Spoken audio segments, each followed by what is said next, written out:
हमने जब कल जितनी सारी डिस्कशंस की थी, जितना सारा हमने कल पढ़ा था, अब उसमें से एक तो MCQs आने हैं जो हमने कल बात की थी।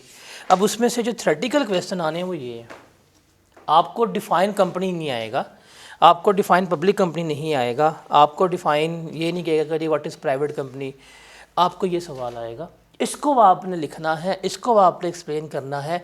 जो आपको मैं हमेशा कहता हूँ कि एक आपकी होती है थ्योरी एप्लीकेशन बेस, एक होती है आपकी theory knowledge base. Knowledge base theory का मतलब क्या है, रट्टा मारना, और एप्लीकेशन का मतलब क्या होता है, कंसेप्ट को अप्लाई करना, वो ये आपको आएगी। अब इसको देखते हैं। पहला सवाल है कि briefly state with reasons whether और not you consider the below mention companies to be a public company for tax purpose. अब सवाल क्या है, आपको जब हम एग्जामिनर कमेंट, जब हम पास पेपर्स पे जाएंगे, जब हम एग्जामिनर कमेंट्स पढ़ेंगे, तो उन एग्जामिनर कमेंट्स में साफ साफ एग्जामिनर हर अटेम्प्ट में हर सवाल पे कहता है कि यार बच्चों वो लिखते हैं जो उनको आता है, ना कि वो जो हमने पूछा होता है। तो सबसे इम्पॉर्टेंट चीज़ क्या है, रिक्वायरमेंट ऑफ द क्वेश्चन। जैसे इस सवाल में रिक्वायरमेंट क्या है, ब्रीफली स्टेट विद रीजंस, कि आपने रीज़न के साथ बताना है कि ये कंपनी जो है पब्लिक कंपनी है या प्राइवेट कंपनी नहीं है, ये करना है। खाली पब्लिक प्राइवेट नहीं, पब्लिक प्राइवेट लिख के साथ हमने क्या देनी है, उसको रीजनिंग भी करनी है, फिर ही क्या करेंगे हमें मार्क्स पूरे मिलेंगे। अब कहता है PPL is a company incorporated under the companies act 2017। एक कंपनी है PPL जो कंपनीज एक्ट 2017 के मुताबिक क्या हुई है, रजिस्टर्ड हुई है, इनकॉर्पोरेट हुई है। उसके बाद वो कहता है and is not listed on any stock exchange इन पाकिस्तान। अगर मैं सिर्फ इतनी लाइन पढ़ूँ तो मुझे लग रहा है प्राइवेट कंपनी है, लेकिन आगे चलते हैं। कहते हैं 59% of the shares in PPL are held by BBC limited.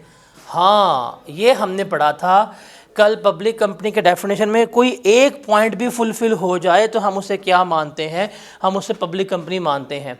तो हमने एक पॉइंट पढ़ा था ना कि अगर कोई कंपनी ऐसी है जिसके 50% या उससे ज़्यादा शेयर किसी फॉरेन कंपनी के पास हैं, वो हमने कल बात की थी, लेकिन उसके लिए शर्त था कि फॉरेन कंपनी जो है वो 100% ओन्ड बाय क्या होनी चाहिए, फॉरेन गवर्नमेंट होनी चाहिए। अब ये जो PPL के शेयर्स हैं 59% BBC लिमिटेड के पास, ये जो BBC लिमिटेड है ये इनकॉर्पोरेट हुई है UK में, ठीक है, ये फॉरेन कंपनी है, and UK holds 97% shares in the BBL। हाँ, अब वो वाला रूल जो है वो नहीं हो पाया। हमने पढ़ा था कि फॉरेन गवर्नमेंट फॉरेन कंपनी को 100% होल्ड करे, लेकिन यहाँ पे क्या है, फॉरेन गवर्नमेंट जो है वो फॉरेन कंपनी को कितना होल्ड कर रही है, 97% होल्ड कर रही है। सो दैट्स वाई हम इसको अब क्या कंसीडर करेंगे, प्राइवेट कंपनी कंसीडर करेंगे। ये हमारी पब्लिक कंपनी जो है वो कंसीडर नहीं हो रही होगी। डन हो गया। फिर है जी हमारे पास XYZ limited is a public company incorporated under the companies act 2017 whose shares were traded on the Pakistan Stock Exchange from 1 अगस्त 2023। जिसके शेयर्स हम कहाँ बेच रहे थे, पाकिस्तान स्टॉक एक्सचेंज में बेच रहे हैं 1 अगस्त 2023 से अंटिल 30 जून 2024, जहाँ पे वो क्या हो गई है, डीलिस्ट हो गई है। हमने पढ़ा था बड़ा क्लियरली कि ईयर एंड के ऊपर वो क्या होनी चाहिए, ईयर एंड के ऊपर वो लिस्टेड होनी चाहिए। ईयर एंड क्या होता है हमारा, 30 जून होता है। ये 30 जून पे क्या हो गई है, डीलिस्ट हो गई है, इसलिए क्या कंसीडर हो गई है, प्राइवेट कंपनी। उसके बाद है the provincial government of KPK holds 50% shares in ABC limited. अब एक प्रोविंशियल गवर्नमेंट है KPK की, उसके 50% शेयर्स जो है वो किसके पास हैं, प्रोविंशियल जो KPK गवर्नमेंट है वो 50% शेयर्स जो है वो होल्ड कर रही है कंपनी में, और एक कंपनी किसी भी स्टॉक एक्सचेंज पर लिस्टेड नहीं है। तो एक पॉइंट तो फुलफिल हो गया कि प्रोविंशियल गवर्नमेंट 50% शेयर ओन कर रही हो, तो ये क्या कंसीडर होगी, पब्लिक कंपनी कंसीडर हो रही होगी। उसके बाद है BRR is a public company under the companies act 2017। 41% of the shares are held by federal government, 50% of the shares held by Saudi government, 9% shares are held by individual and group companies. BRR is not listed on any stock exchange in Pakistan। तो भाई यहाँ तो 50% federal government के पास हो, यहाँ provincial government के पास हो, या फॉरेन गवर्नमेंट के पास हो, तो यहाँ पे फॉरेन गवर्नमेंट जो है उसके पास 50% शेयर्स हैं सऊदी गवर्नमेंट के पास। तो एक पॉइंट फुलफिल हो गया है, इसका हम क्या मानेंगे, पब्लिक कंपनी जो है वो मान रहे होंगे। तो इस तरह के सवाल आते हैं, ये आपने लिखने होते हैं। रट्टे वाला सीन इसमें नहीं है, रूल याद कर रहे तो उससे क्या करना है, रूल को आपने अप्लाई करना जो है वो सीखना है। उसके बाद है Anderson incorporation, a public company incorporated under the law of UK relating to the incorporation. अच्छा, इसकी रिक्वायरमेंट पहले पढ़े। अच्छा, एक रूटीन होनी चाहिए, जब भी सवाल पढ़ेंगे आपने हमेशा पहले रिक्वायरमेंट पढ़नी है फिर सवाल पढ़ना है। रिक्वायरमेंट है briefly state with reason whether Anderson incorporation will be assessed as a company for Pakistan tax purpose for the relevant tax year.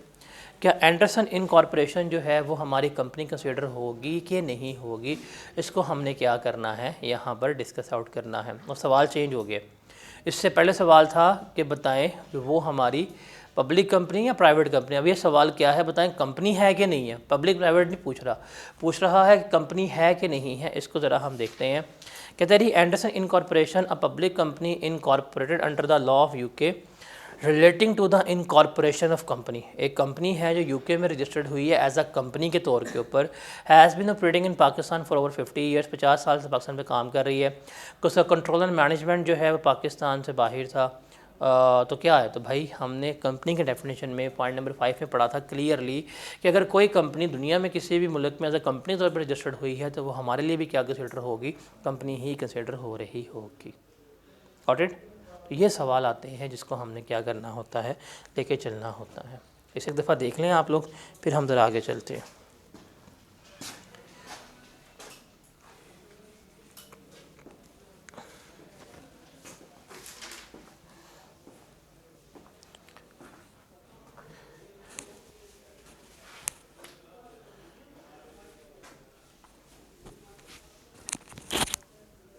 Sir अब अगले पेज पे इसका जो आंसर लिखा हुआ है उन्होंने उससे स्टार्ट किया कि एज पर सेक्शन 80। वो आपने सेक्शन नंबर नहीं लिखना, कोई भी सेक्शन नंबर आपने तो कोई याद नहीं रखना।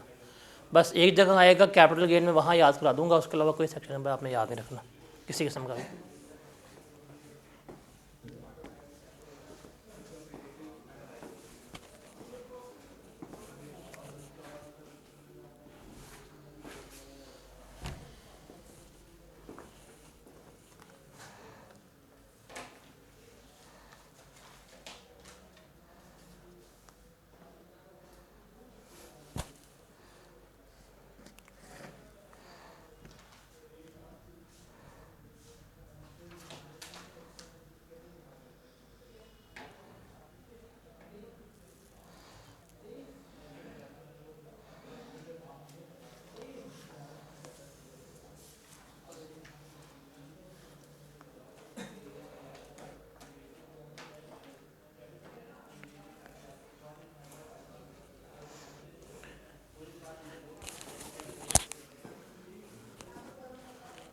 अगर किसी कंपनी का पूरा कंट्रोल बाहर है, मैनेजमेंट सारी रेलिवेंट नहीं है भी, कंट्रोल एंड मैनेजमेंट रेलिवेंट नहीं है हमारे लिए। अच्छा,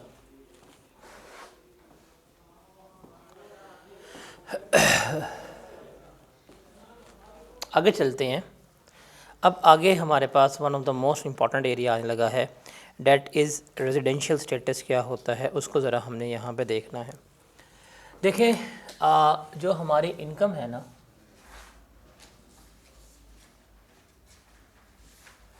इसको हम डिवाइड करेंगे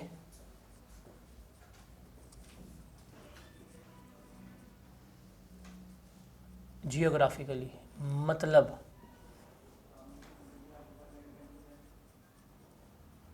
लोकेशन के लिहाज से हमने दो तरह की इनकम जो है वो हम इसको आइडेंटिफाई करते हैं जगह के लिहाज से। एक वो है जिसको हम कहते हैं कि ये हमारी पाकिस्तान सोर्स ऑफ इनकम है,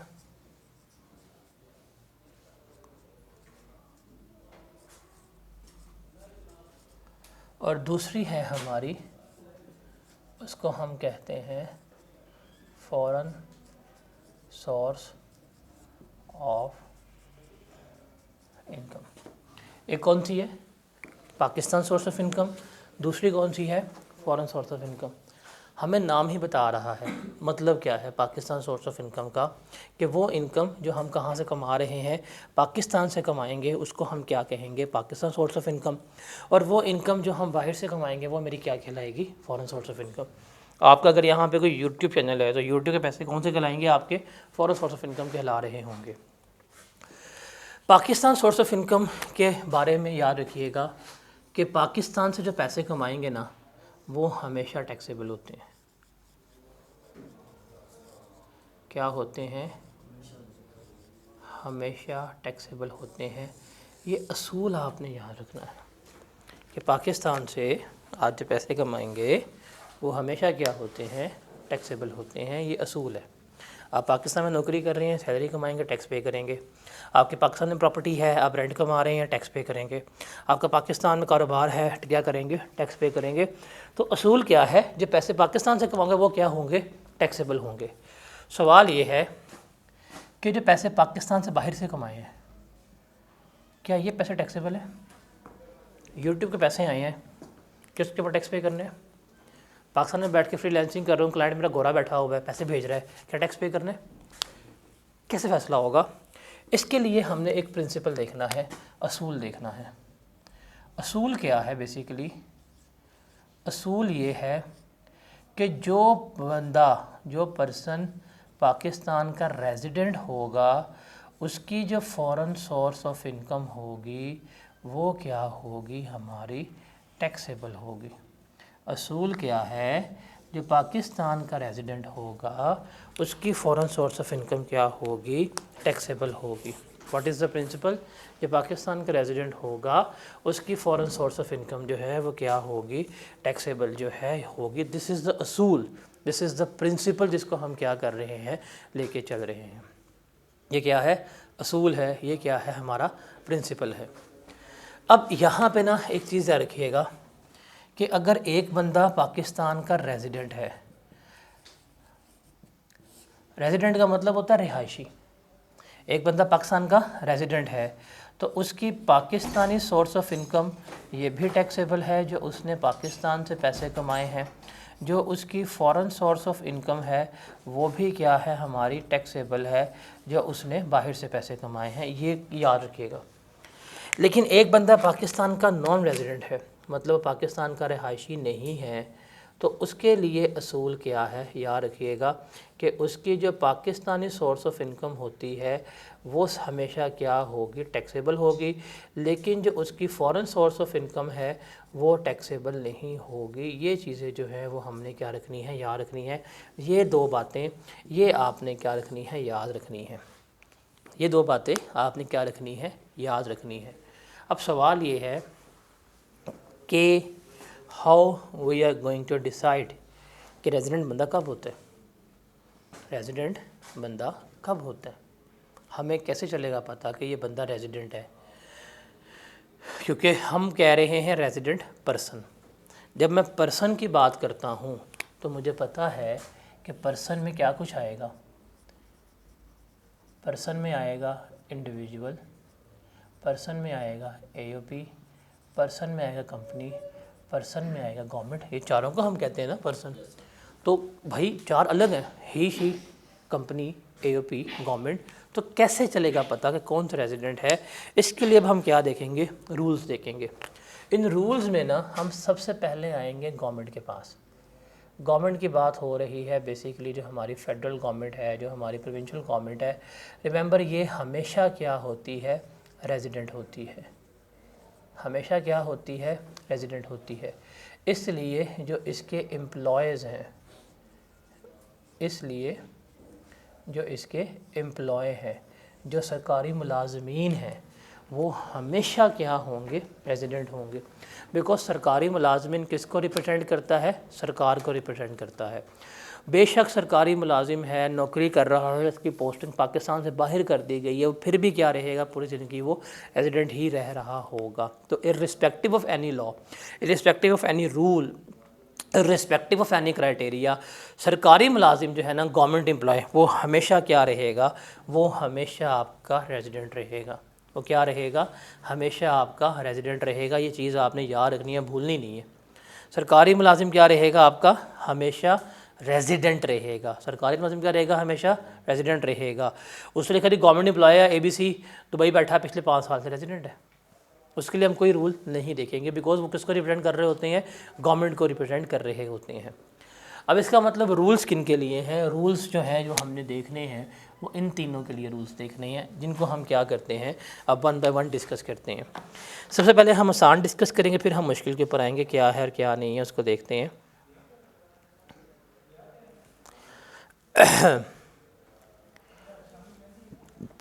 ये देखें जी, पेज नंबर 12 के ऊपर सबसे पहले देखते हैं कि कंपनी रेजिडेंट कब होगी। कंपनी जो हम पढ़ रहे हैं, एक कंपनी रेजिडेंट कब होगी, तो उसके लिए याद रखिएगा पहला पॉइंट है कि if a company is incorporated in Pakistan. पहला पॉइंट क्या है? If a company is incorporated in Pakistan, कि अगर कोई कंपनी पाकिस्तान में रजिस्टर्ड हो गई है ना, वो हमेशा क्या है? रेजिडेंट है। वो क्या है? हमेशा रेजिडेंट है।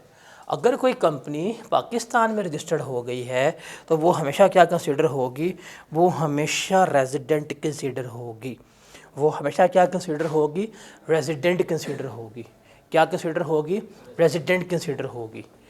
अब कुछ ऐसी कंपनीज़ हैं जो सर पाकिस्तान में तो रजिस्टर्ड नहीं है लेकिन पाकिस्तान में काम तो कर रही हैं। इनके लिए क्या है? इनके लिए सेकंड पॉइंट है जो आप पढ़ेंगे बुक के ऊपर, कि अगर कोई ऐसी कंपनी जिसका कंट्रोल एंड मैनेजमेंट, मतलब जो डायरेक्टर्स वगैरह हैं, मैनेजर्स वगैरह हैं, होली मुकम्मल सारे के सारे अगर एक दिन के लिए भी ना टैक्स ईयर में पाकिस्तान में स्टे कर गए, वो कंपनी क्या होगी? रेजिडेंट कंसीडर होगी। और ये हम हर साल देखते हैं, हम हर साल कैलकुलेट करते हैं कि फ़लाना बंदा रेजिडेंट है या फ़लाना बंदा रेजिडेंट नहीं है। तो what is the rule for company? Number 1, आप सवाल पढ़ रहे हैं, उसमें लिखा हुआ है company is registered in Pakistan. अगर कंपनी पाकिस्तान में रजिस्टर्ड है फिर तो वो क्या है? रेजिडेंट ही है। और अगर उसने लिखा हुआ है कि कंपनी बाहर की थी, उसके लिए रूल क्या है? उसका कंट्रोल एंड मैनेजमेंट अगर मुकम्मल पाकिस्तान में होगा फिर उसे हम क्या मानेंगे? हम उसे रेजिडेंट कंपनी मान रहे होंगे। ठीक है। उसके बाद है एओपी। एओपी के लिए सेम रूल है जो कंपनी का पॉइंट 2 है, बट इसमें क्या है? कंट्रोल एंड मैनेजमेंट, मतलब पार्टनर्स और मैनेजर पार्टली या होली, मतलब एक आधा पार्टनर भी यहाँ मौजूद है पाकिस्तान में एक दिन के लिए भी, तो वो एओपी क्या मानी जाएगी? रेजिडेंट जो है वो मानी जा रही होगी। ठीक है, जब इसको पढ़ें पेज नंबर 12 से, फिर हम पेज नंबर इंडिविजुअल के ऊपर आते हैं।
अब हम बात करते हैं इंडिविजुअल की।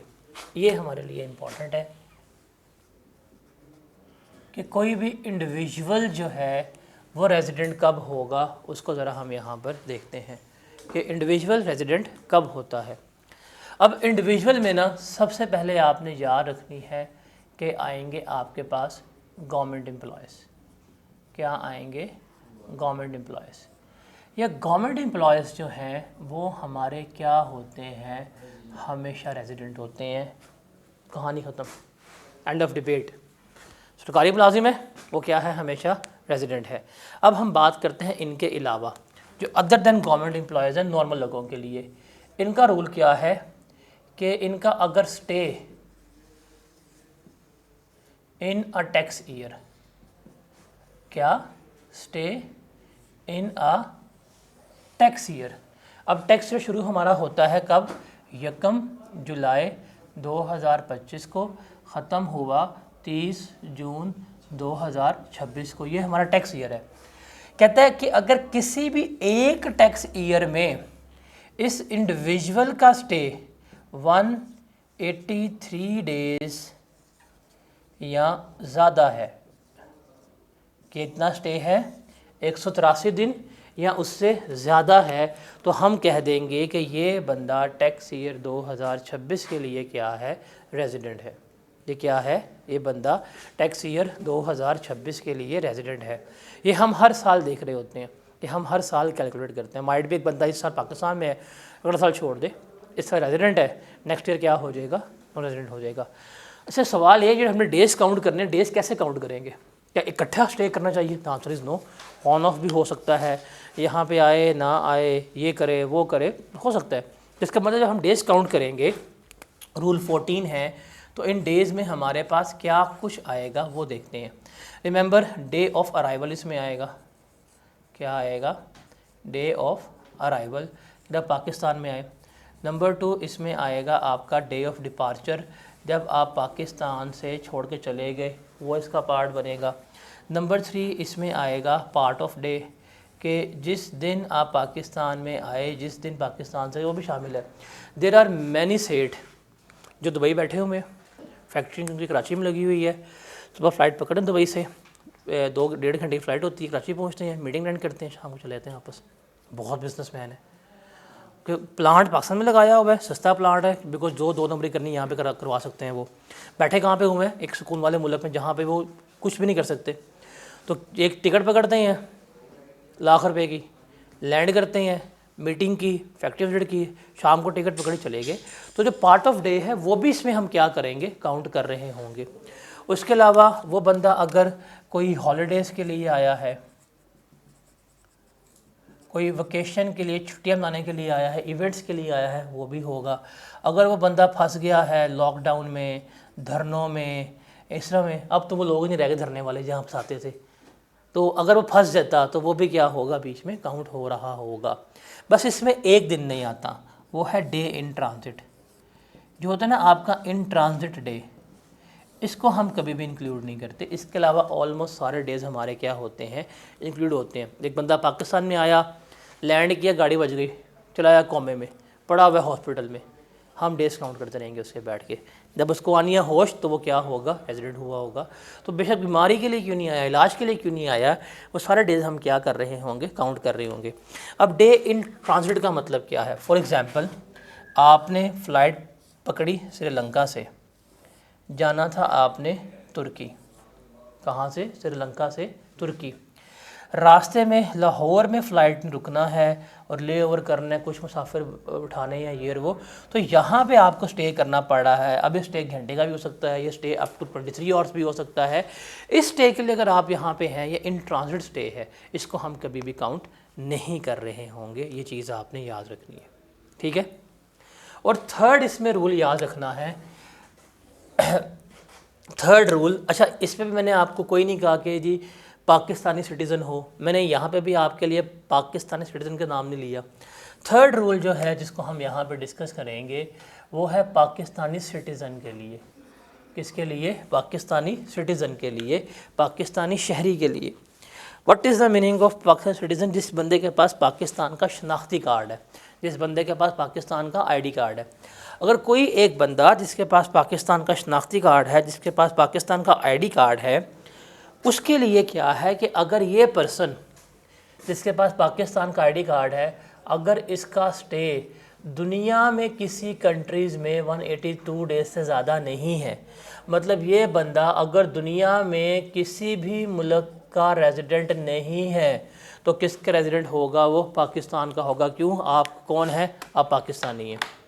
तो ये बड़े लोग होते हैं, बड़े बिजनेसमैन होते हैं, वो दुनिया में किसी भी कंट्री में टिक के नहीं बैठते। 3 माह दुबई बैठ गए, 2 माह सऊदीया बैठ गए, 3 माह लंदन बैठ गए, 2 माह इधर आ गए, तो दुनिया में घूमते फिरते रहते हैं। उनकी कारोबार की नेचर जो है वो इस तरह से होती है, उनकी नेचर जो है वो कारोबार की इस तरह से होती है। लेकिन वो बंदा ना दुबई का रेजिडेंट है, वो बंदा ना यूके का रेजिडेंट है, वो बंदा ना पाकिस्तान रेजिडेंट है, बिकॉज उसका स्टे कहीं भी 183 डेज़ का नहीं है। लेकिन चूँकि उसका आई डी कार्ड किसका रेजिडेंट है, पाकिस्तान का, तो उसका कसूर क्या है कि वो कौन है, पाकिस्तानी है। तो ये रूल जो है वो आपने याद रखना है। तो इसके लिए ना, याद रखने के लिए ये फ़्लो चार्ट बना हुआ है, तो आपने इसको यहाँ पर देख लेना है। ठीक है, ये फ़्लो चार्ट इज़ कंप्लीट कि भाई आपको जो देखना है, लेके चलना है, ये सारा फ़्लो चार्ट आप इससे कर सकते हैं। जैसे ये सवाल है, नीचे हम सवाल से देखते हैं कि that explain the residential status of the following person for tax year 2024। क्या करना है, टैक्स ईयर 2024 के लिए करना है। अब जब टैक्स ईयर 2024 है ना, तो आपको पता होना चाहिए कि शुरू होगा 1 जुलाई 2023 पे, ख़त्म होगा 30 जून 2024 पे। ये पॉइंट ऑफ रेफरेंस जो है ये आपको पता होना चाहिए कि हम इस साल के लिए बात कर रहे हैं। कहते हैं जी, mister Raza is working as director operation in the ministry of tourism. Sir इतनी लाइन पढ़ूंगा मैं, अब कुछ भी नहीं पढ़ूंगा, क्योंकि ये बंदा कौन है, सरकारी मुलाजिम है। तो ये क्या होगा, इसके लिए कोई रूल नहीं देखना, हमें लग गया पता कि भाई वो मिनिस्ट्री में काम कर रहा है, गवर्नमेंट एम्प्लॉय है, तो ये हमेशा क्या होगा, हमारा रेजिडेंट होगा। फिर जी, Anderson incorporation was limited liability company in UK. The control and management of its affair was situated wholly in Pakistan. However, with effect from 1st November, the entire management and control was shifted to UK. भाई clear बताया था कि control and management Holi, मुकम्मल तौर पर, अगर एक दिन के लिए भी टैक्स ईयर में है तो वो रेजिडेंट है। अब ये टैक्स ईयर शुरू हुआ 1 जुलाई से, ख़त्म हो रहा है 30 जून पे। ये पाकिस्तान में कब तक रही है, जुलाई, अगस्त, सितंबर, अक्टूबर, 4 महीने यहाँ पे रहे हैं, तो ये क्या होगी, रेजिडेंट होगी। फिर on 1 February 2024 mister Samil, a citizen of Pakistan, was sent to Pakistan by his UK based company to work on a special project. He left Pakistan on 23 August. हमने तो 30 जून तक डेज काउंट करने होते हैं, ये पाकिस्तान कब आया था, 1 फ़रवरी को आया है। अब देखें, हम फ़ेब के डेज काउंट करेंगे, 28 फ़ेब के हो गए, मार्च के हो गए 31, अप्रैल के हो गए 30, मई के हो गए 31, जून के हो गए 30। सर इसका स्टे तो 183 डे से कम है ना, तो समील साहब जो हैं वो क्या होंगे, नॉन रेजिडेंट होंगे टैक्स ईयर 2024 के लिए।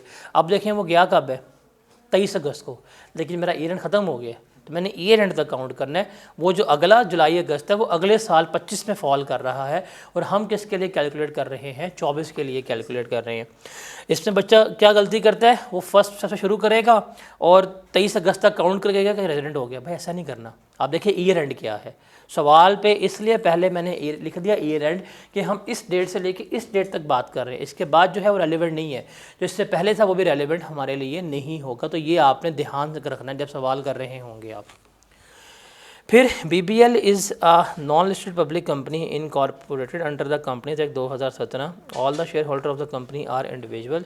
Control and management of the company during the year was outside Pakistan. अब देखें ये क्या है भाई, पहला पॉइंट कि कंपनी कहाँ रजिस्टर्ड हुई है, पाकिस्तान में, इनकॉर्पोरेट हुई है अंडर कंपनीज एक्ट पाकिस्तान में।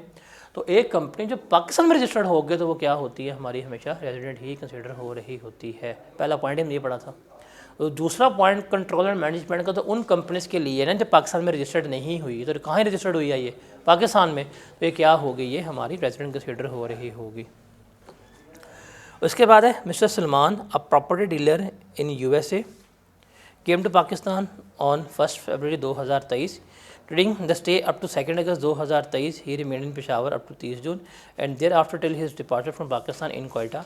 अब अगली लाइन बड़ी इंपॉर्टेंट है, कहता है assume that commissioner has granted him permission to use calendar year as a special tax year। ये कमिश्नर ने कहा है कि आप कैलेंडर ईयर को यूज़ करें एज अ टैक्स ईयर। तो वो शुरू हुआ 1 जनवरी 2023 पे, ख़त्म हुआ 31 दिसंबर 2023 पे। ये हमारा पॉइंट ऑफ रेफरेंस है जिसको हमने क्या करना है, लेकर चलना है। अब वो कब आया बंदा हमारे पास, वो बंदा आया है हमारे पास 1 फरवरी 2023 में। तो हम फेब के डेज काउंट करेंगे, 28 फेब के हो गए, मार्च के 31, अप्रैल के 30, मई के 31, जून के 30, जुलाई के 31। कब गया ये? 2 अगस्त को गया भाई, वो देखें 2 अगस्त को। 30 जून तक तो शावर रहा है ना, लेकिन गया पसंद कब है वो?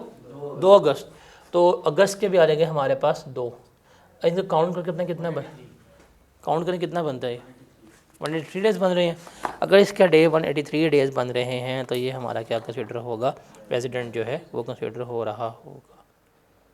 ठीक है, तो इस तरह के सवाल आपको मिल रहे होंगे। इसमें से